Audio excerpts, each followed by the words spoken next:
Thank you, Dr. Madhavi. Thank you for giving me the opportunity to participate in this instruction course, and very nice to see such an interested and engaged audience.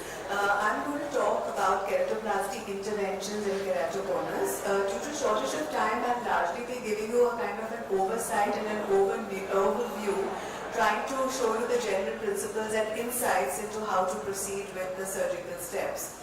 Largely for the surgical options, we would like to include cross-linking as a kind of a surgical intervention. You have intacs and you have corneal allergenic intracorneal ring segments. We have the ICL, LASIK plus or extra, intracameral gas or compression sutures and fluid drainage, and then there is keratoplasty. Generally, this is the sequence that one follows when one is thinking about surgical intervention. If you look at treatments for keratoconus randomly, you put it into any search engine, these are the kind of options which come up to you, and largely what I have shown you even from the proper professional approach is matching that. So if you have a patient searching for options, this is kind of what they're already going to come to you in the clinic with this background information accessible to them. Coming to the surgical treatment algorithm, very simplified. Of course, there's no one-size-fits-all theory. But if you have a very deep scar or a very thin cornea, you will go for surgery, either being to give tectonic support as well as also restore vision, because usually they have an extreme irregularity. On the other hand, there may be a patient who has low vision with RGP, with our rigid gas permeable lens, which is not meeting their professional and daily needs. So these are the cases that you would consider for keratoplasty. If this is not the case, then of course you will have progression and acceptable vision, and then you will consider cross-linking if there's progression and observed is stable, and if vision is not acceptable or the patient is intolerant to contact lenses, we have these other options available.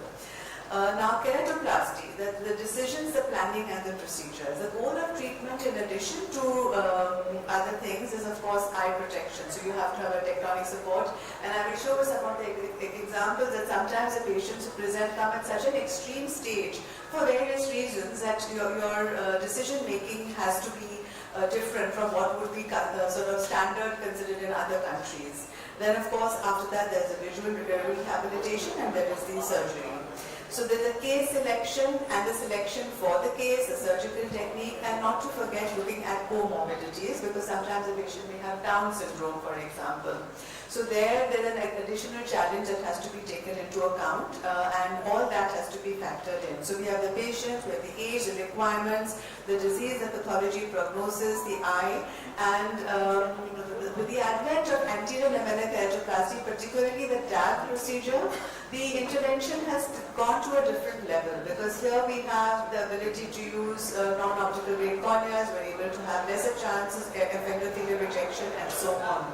So there's a general paradigm shift that you go for as far as possible, avoid a PK in these cases, but even a DALF is a keratoplasty.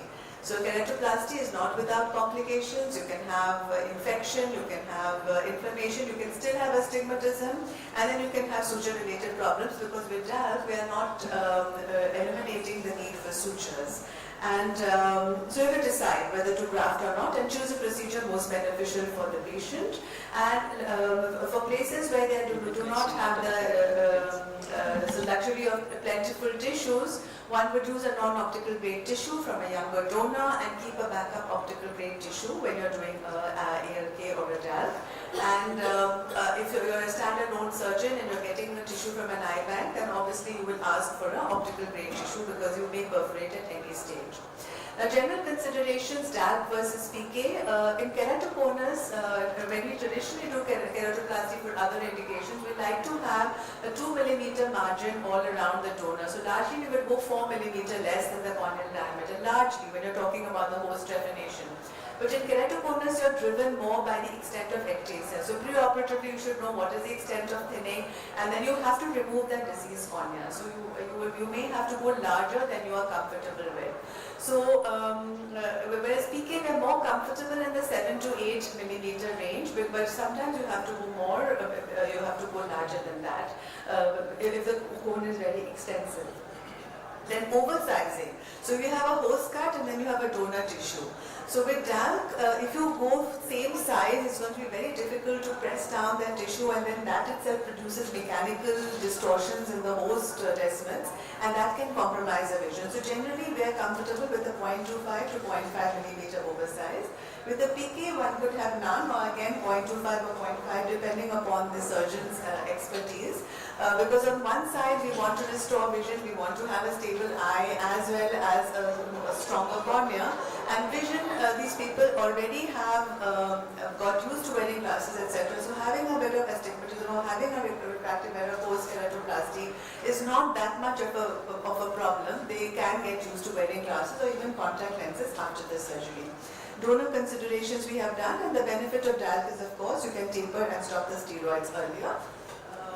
Whereas with PK you have to give prolonged. A few surgical videos. Now this is an example of a child who was recently operated about a month ago. She's 8-year-old now, and when she was initially seen, she was 2. That time a diagnosis of keratoconus was made. She was very young. 2-year-old is very young actually for a keratoconus, and she was very difficult to examine. But on the table that time one realized that actually it was more looking like a keratoconus. So an attempt had been made for a DALC, but it had to be converted to PK, and it was a very large diameter graft as a consequence. So she had that at the age of 2. She has a clear graft and she's 6'18". She's a bit older now, and it was a keratoglobus, so a tilt was planned, but you could have a similar picture with a very advanced keratoconus or a keratoconus combined with a pellucid marginal degeneration. So the general principle, very extreme ectasia, very, very thin cornea going right up to the limbus. You would prefer to do a tuck-in, and this is a much larger graft than one would expect.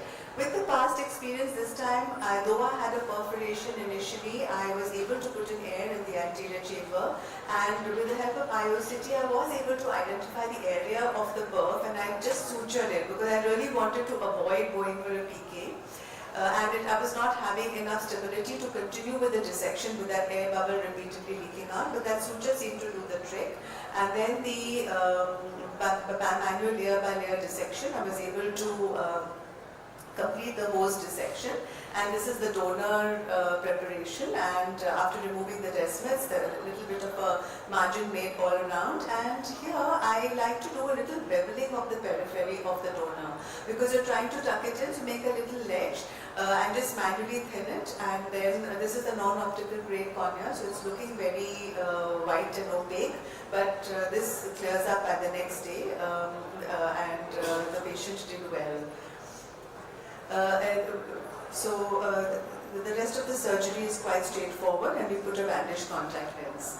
So this concept of tuck-in lamellar keratoplasty is published, and there is a video available, but I've already shown you the principles. Due to lack of time, I will not show it again. And these are several more examples where the tuck-in lamellar keratoplasty has been useful. This is actually a case of combined keratoconus and pellucid marginal degeneration, and again I just want to illustrate my point that you can have these extreme thinning and ectasias, and then you have to consider a modification in the surgical technique. So these are the surgical pearls that